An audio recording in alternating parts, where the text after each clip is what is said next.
we're engaging with a rather unhelpful habit that winemakers employ, often with the best of intentions, but which usually end up undermining their really rather quite hard work. Now, what happens is a winemaker will make what they deem to be a flagship wine, and perhaps it's from a single vineyard, perhaps the yields are very low and the vines are very old. And when this happens, the winemaker takes on a certain tone of voice. There's breathless whispers of adoration and kind of the emotional equivalent of cathedral lighting. But then that winemaker will make another wine, and perhaps this one is not a single vineyard, it's from a bunch of different vineyards, and so he has to collect all the fruit and he has to bring it back to the cellar, and it's not native yeast, he inoculates with some yeast, and because he's inoculated, everything goes fairly smoothly. There are no heroics, but it should be noted that it took far more hard work to produce this particular wine, because he had to collect the fruit and then add the yeast, and then he had to blend the parcels afterwards before bottling. And yet when this wine comes out onto the market, the winemaker's tone of voice changes, becomes a lot more casual, and he might say something like, "Oh, this one, yes, that's my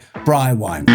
You can just knock that back." And whenever a winemaker says that to me, I have to ask why. Why does he feel like he needs to ration his enthusiasm? Yeah, what the fuck, man? As if being excited about both wines for different reasons will somehow result in stealing some of the light from the oh-so-delicate flagship bottling. Because there's a rather gross contradiction in that whole scenario, which I've already hinted at, and that is that usually with the flagship, distinct, single-site, single-vineyard wines, winemakers profess to do very little because they don't want to be involved. They just want to let the vineyards speak. They just guide the fruit through the fermentation process, almost as if this was some sort of gargantuan viticultural version of the Olympic sport of curling. You just gesture at the grapes, you don't actually touch them. Now, if that is true, then why is the enthusiasm reserved for that wine as opposed to the wine where the winemaker, in his expertise and with all his experience and genius, did quite a lot of hard work to produce a really rather delicious drink? What exactly are the factors